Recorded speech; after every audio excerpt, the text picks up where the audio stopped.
So CRL had another event very recently, and there was also Sihle. She was with them just a couple of days back. So Sihle was there with them, and also the lady who was at, what's his name, Omotoso's church. So we're going to listen to them to say what do they think should happen and what do they think the way forward should be when they make recommendations to the CRL that wants to regulate the church. What do they recommend? All right, Strict Show, daily Christian commentary videos. Other episodes done today, maybe down in the pinned comments. I didn't want to delay this video for another day. I'd rather just... So if you got it with a bunch of other videos, yeah, I don't want it in my library. Let's just get it out of the way and let's go in there. So first, let's listen to Sihle on, you remember we did a podcast where she was saying, she's not against the church, no problem. So now, let's hear Sihle.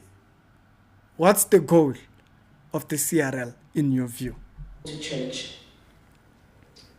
I need to emphasize that the CRL Commission is not saying they want to give churches a curriculum, regulate them, and they must preach the same thing. Definitely not. I think the misunderstanding is there. They're not saying that.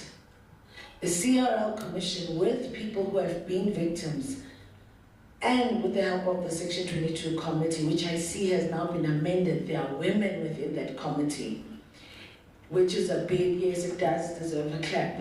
And what the CRL Commission is saying is that the religious sector needs to be held accountable at some point. If there's an allegation against you within the church, and they take it to the committee of the church, but the victim feels that they are not being heard, they feel that they are being gaslighted, where do they run to? Yes, you will say to us there are police stations.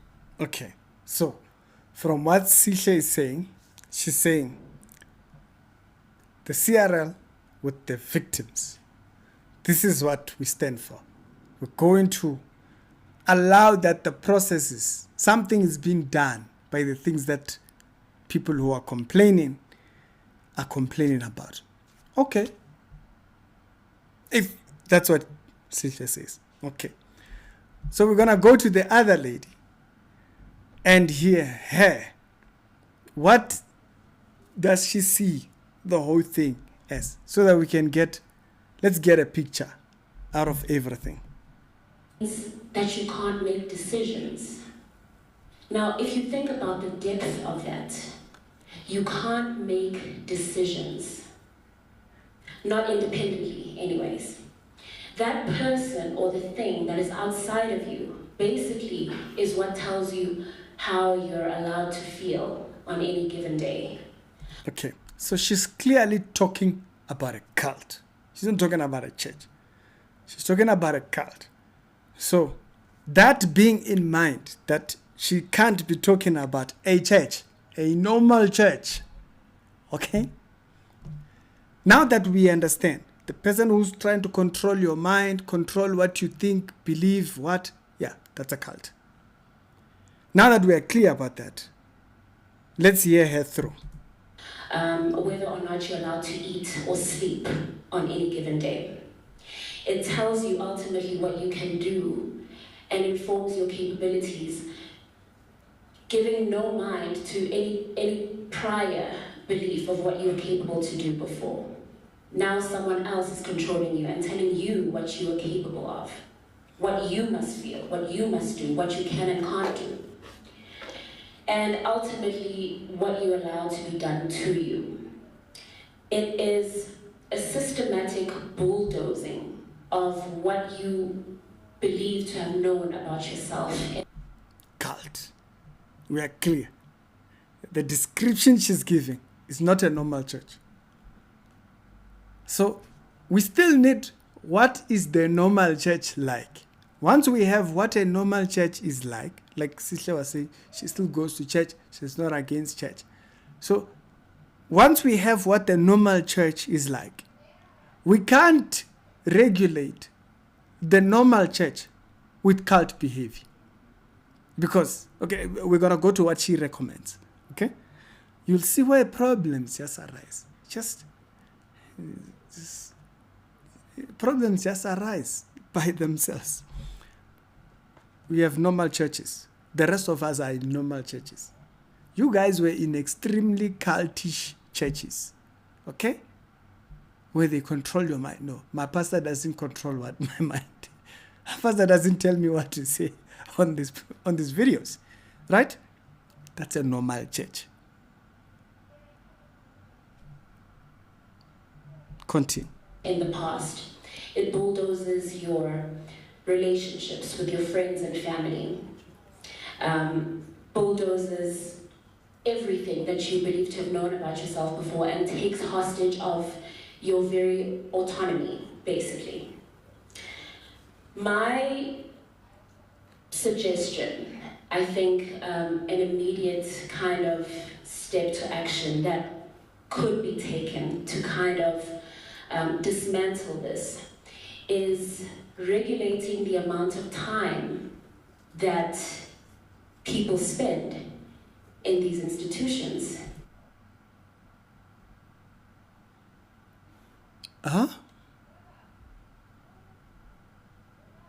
We just established that the description you gave, it's not a normal church. So there's people that spend a lot of time in church, but those churches are not cults. So when we now regulate them with standards of a cult,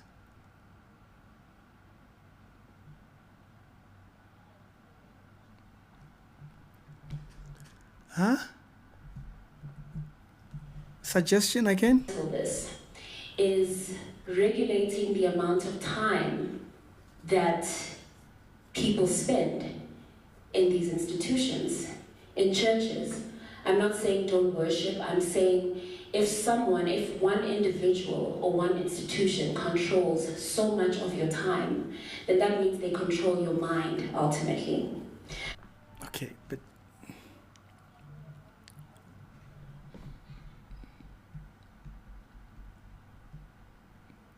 Mom,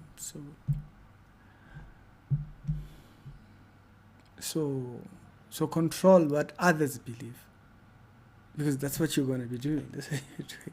Okay. We have all night prayers. So now somebody should they just come up and say, hey, yeah, we think you guys should be, for the sake of your sanity, just to make sure you are not being brainwashed, we think you should go home. Yeah, we're having an all-night prayer. So, we're having Bible studies. And so in these Bible studies, we're taking 2, 3, 4, 5 hours and so forth, 2, 3 hours or so. And so we are in church Sunday, we're in church Wednesdays, and we are in church maybe Fridays again for some other meetings and so forth. So we're spending a little bit of time in the church. We're spending more than almost 18 to 20 hours in the church. And so should that be regulated? It gets very dicey. It gets very dicey. How do you regulate that? How do you regulate how much time people spend in faith without infringing upon their faith? Yes, I am completely against churches that have service every 2 days. Those are red flags. I'm completely against churches that have services every day. Those are cults. You see a church, you see all these supposed prophetic churches, they have a service every day. No, it's not a church anymore. That's something else. Because life as by itself takes up a lot of time. So every single day, 3, 4, 5 hours, we're doing church. Something's wrong. There's travel time. There's what all that. That's a lot of time that a person is not accounting for people's individual life. That's very off-thinking. But I wouldn't go as far as to say regulate how much time a person spends in church? Nah. No one individual should have so much control of your days, because that is what enforces or reinforces indoctrination. These things need time. Indoctrination involves repeated chants. I'm sure we've all seen documentaries, repeated tapes, reinforcing the miracle working power, reinforcing the belief that one individual has like VIP tickets to heaven. It doesn't make sense. And so now I get where she's speaking from. She speaks from the traumas she experienced, but let's get that straight. There is normal churches here, okay? So what ends up happening is that the traumas that one experiences now determine what a church should not be. And then within those experiences that you had, you're going to step on the toes of those who are up straight. So let's take it like this. We take what Sihle is saying, right? We take what Sihle is saying the CRL with the victims, they want to kind of like deal with the issues of complaints. Okay, no problem. Now we listen to the complaints. The complaints now say, too much time spent in the church. Regulate that. How do we go about that? Because you're using trauma to determine what church should be. It doesn't work like that. I don't work like that. The Bible says when you read the book of Acts, the book of Acts tells you that for a very long time, the disciples had no place. People sold off their things, they sold off so that they could have as much equal. The Bible says they spent all the time with the apostles. So people were not going home at most. Because they became dependent on each other. So that does not define a church. What she's describing doesn't define a church. Yeah, we love y'all. We support you, Power to you, healing to you. But you don't use trauma to determine what a church should be. It don't work. It does not work. You had a trauma in a church where they kept you. But remember that even when you read the Bible, in the book of Acts, you see scenarios where people are in church dwelling with the apostles daily. The Bible says they dwelled with the apostles daily. Can I do that nowadays? I can't do that and be productive. I cannot. Life today is very demanding.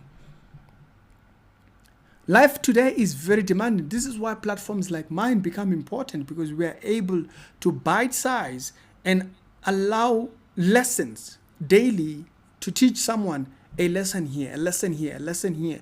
So a person catches up, out of all that time that they might have not had to themselves. They have work, people have bills to pay for and whatnot and all those kind of things. And so in the process of doing that, they might not have time to do spiritual growth things, that reading, studying and what.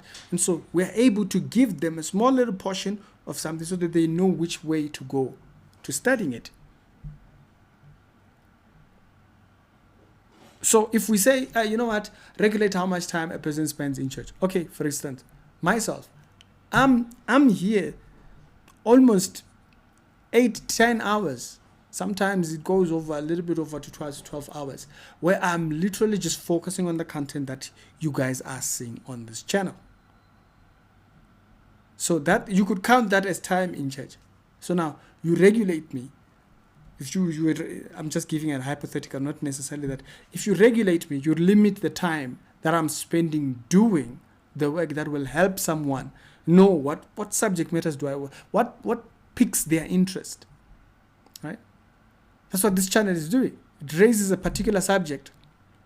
We quote Bible verses, we apply biblical principles, and then a person, it might trigger an interest to go and study. Wait a minute, what's that? Wait, what was that?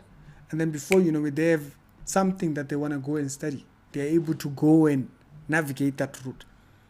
So my role with my interaction with what church provides, Bible studies, all of those things, all that time that I spend on that enables another person growth. And so restricting that, okay, like I did mention, there is a limit, of course, to the whole subject matter.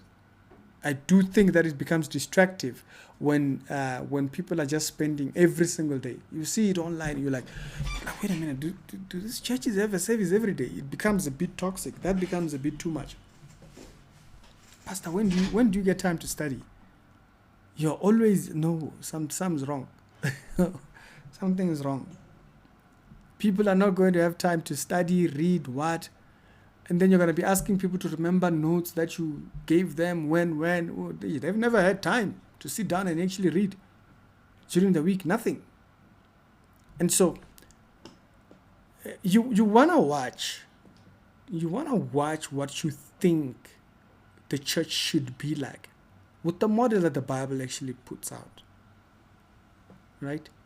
You don't want to regulate the church off of this type of ideas, because now, should you now regulate the church off of these ideas, off of victims' report, it can create big problems. Now, if Sisley is saying, hey, the CRL wants to care particularly for the subject matter of victims and all of that, okay, but now you see what problems arise by just listening to victims without caring what is exactly the church all about. You can miss all of that. And again, I think I should also just mention here, there is also the center of the whole subject matter, church leadership. It takes a lot to do church leadership things. Okay, it takes a lot. It takes a whole lot. There's days when I'm not even looking at my phone, because there's just too much that flows through that, and I'm not even a church. I'm not even a church, because it can distract from doing the work that's necessary, right? And so, at the end of the day, sometimes the amount of time that the leadership spends on trying to help develop people and all that kind of stuff also needs to be brought into question, to say, hey, the people that are following the minister should also care for the things that they are learning and have a follow through, basically, right? Yeah, we shouldn't just think, they're just going to be there. There's a lot of that where you see people, like right now, if I say we're doing discipleship classes, someone won't come. Then 2 months from now, the person picks up a phone and calls me, hey, do you want to teach? No, I don't want to teach you that. I gave a specific time. If I was to do that individually for you, and then individual for this person, I'm going to waste a lot of energy, because you want to learn, but you want to learn at your own time. No, it doesn't work like that. I have to regulate that. Otherwise, I will use my time in a very reckless manner, and I will just be exhausted. Exhausted all the time. Because why? Time. I'm losing time. So a lot of times there's that also as well that comes into play that people just don't think about. Yes, we want to address how much time people spend in church, but then also there's the amount of time that the minister or the leadership spends on the material that they're giving out. We also have to consider that as well. But at the same time, we want to make sure that it models the kind that the church thingy has in the Bible. We want to model it back to what discipleship looks like. We don't want to model it with pain. Pain does not model the true church. Okay? So I thought that was quite a thing that I wanted to kind of like put out there. Y'all tell me your thoughts that in the comment section. I understand. There's pain, there's all these things. But you want to be very careful with pain, and then coming up with these solutions or things that looks like solutions. There are no solutions at all. Okay? And be careful with things like that. You got to be careful with giving solutions that are not solutions.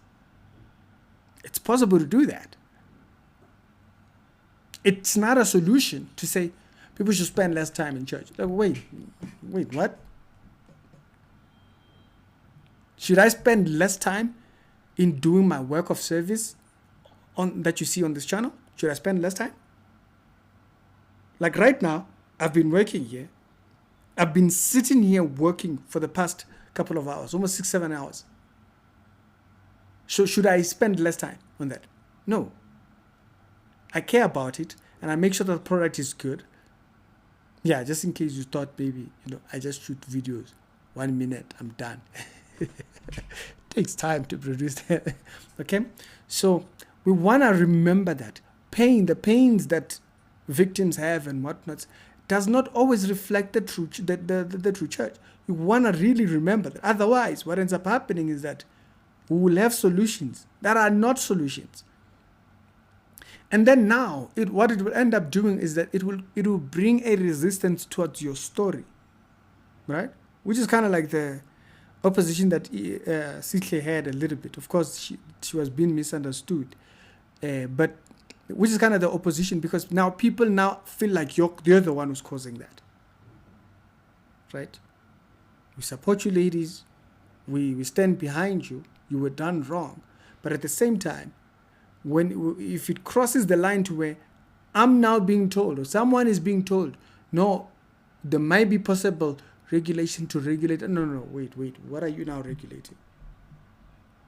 That pain cannot regulate what church should be like. It doesn't match up, because there's genuine churches out there, okay? Keep that in mind. So Ricky, we're done.